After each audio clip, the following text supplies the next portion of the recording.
Welcome to AquarianRadio.com. AquarianRadio.com.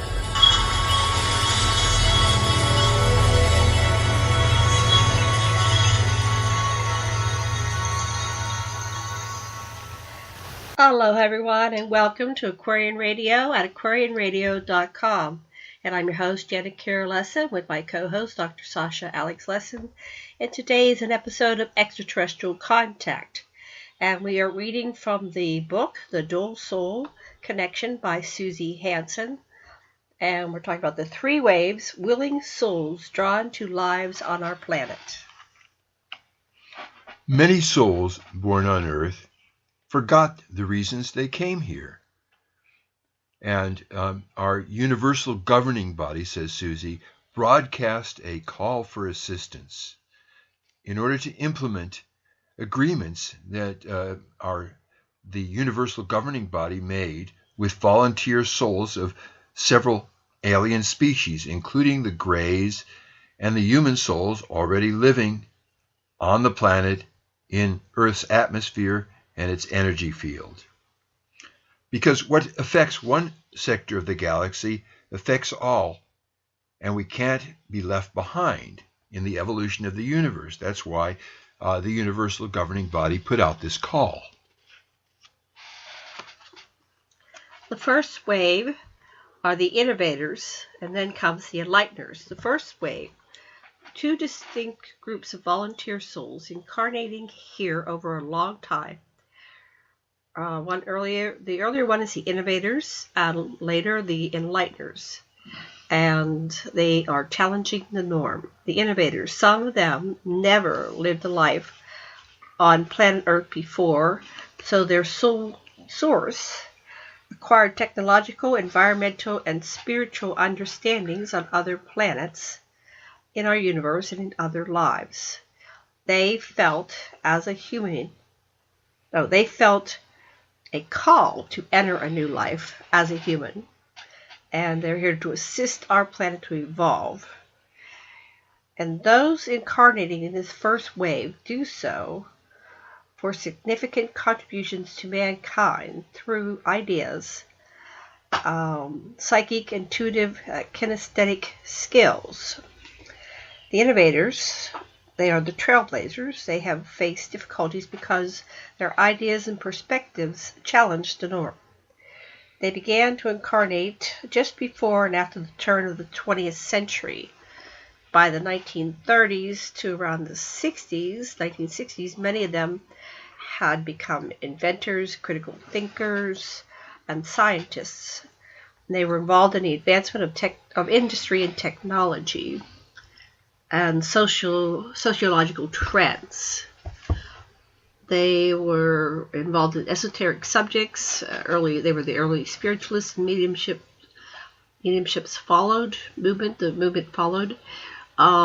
They were in leadership or oracle status with large followings, and others were involved in the early flying saucer research.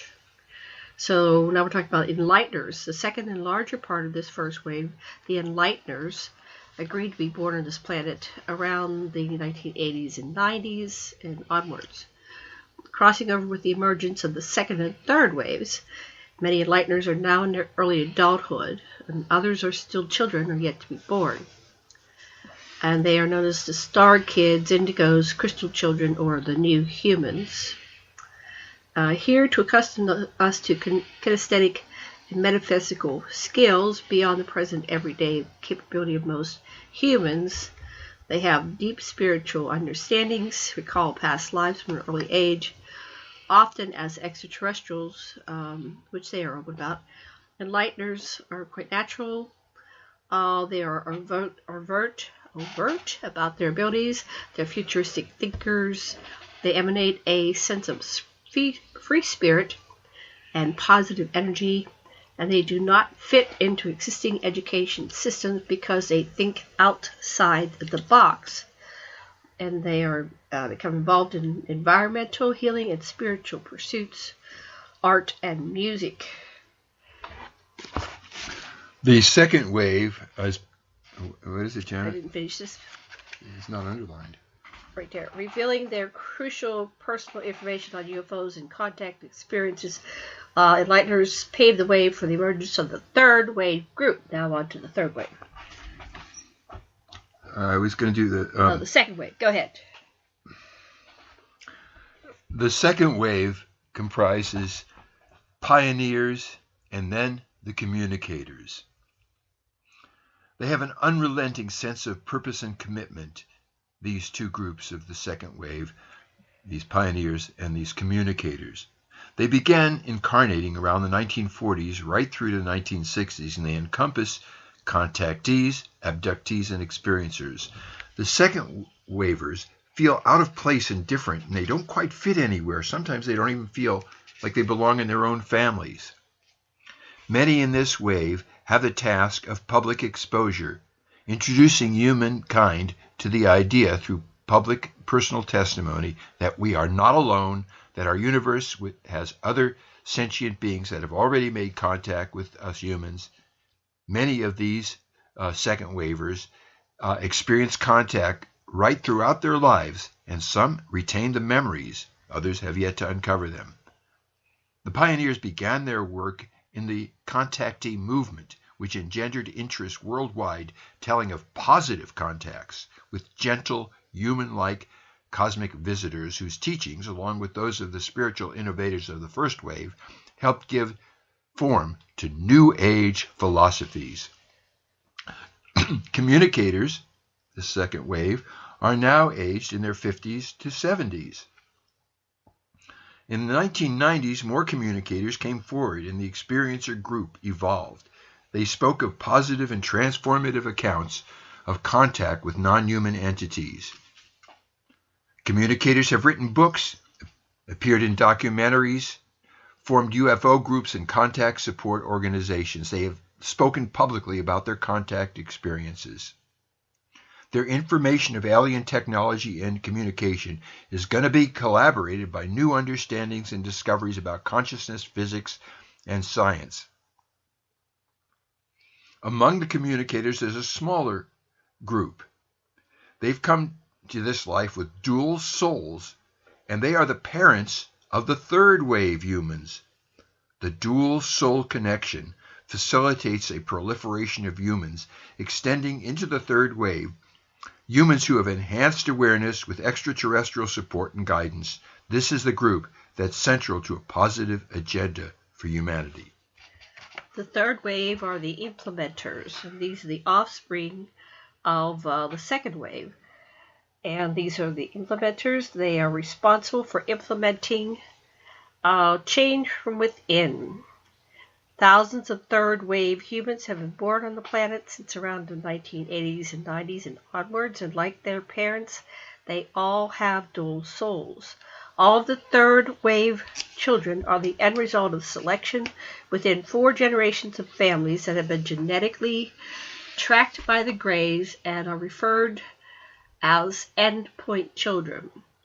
They incarnate into the 4th generation of these genetic lines. The specialized group within the third wave are the 4th intellect children. Most now are young adults. They were selected as babies because they exhibited the attributes of desirable genes and early advanced psychic. They had early advanced psychic capabilities, and an aptitude to relate easily to any extraterrestrial species they were exposed to. Third wave children were involved in preparatory meetings prior to incarnation with the UGB and various species. They have participated in multi-leveled programs administered by the Greys and have been trained to use much of the Greys' own advanced technology with natural ease and competence.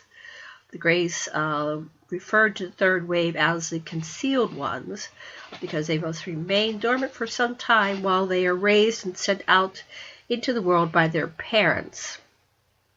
It is desirable for these young people to lead normal lives while they achieve highly in their education systems and chosen professions. Greys do not want the group to move too fast or become visible yet. They exhibit these abilities from birth, but they will not express them overtly, but rather will instinctively prefer to utilize the skills imperceptibly. When the third wave begins, they will need their parents' guidance to assimilate this information, and their parents will have progressed to memory of their own contacts. The third wave awakening will lead them to gaining positions of positive authority and influence in their chosen careers. Third wavers have wisdom beyond their years. They exhibit qualities such as kindness, humility, wisdom, warmth, intelligence, and integrity, combined with high psychic abilities and full memory of what they have been taught by the extraterrestrials. The third wave will present a powerful force, positive human force. These memories, they will quietly use them, and the implementers will be just seen by other humans as highly educated people, capable people with integrity who will rise to prominence. The positions of authority that they hold in a wide range of professions will enable them to make positive changes in our world. They'll use this power with wisdom and with compassion. Their leadership and example will, according to Suzy Hansen, be widely accepted. Now, this is all timed to a period when humanity is going to be, like right now, in chaos, grasping for hope. The universal governing body, the Greys and the other species, treasure these special humans. They hold great hope for our future under the guidance and intelligence of this group, Wave 3, and they feel confidence and surety in the eventual success in bringing about positive change. And you have been listening to an episode of Extraterrestrial Contact on Aquarian Radio with your host, Janet Kerr Lesson, and Dr. Sasha Alex Lesson. And our books on extraterrestrial contact and experiencers include Dance of the Souls and Experiencers Conscious Contactees. Thank you very much. Aloha and blessings. Thanks for joining us today on Aquarian Radio. We broadcast daily, and our schedule is on aquarianradio.com. Listen live by calling 646-649-0893, or you can listen live by calling 646-649-0893, or listen to our archives on aquarianradio.com. Join us again soon, and do tell your friends. The age of Aquarius and the paradigm of peace is now.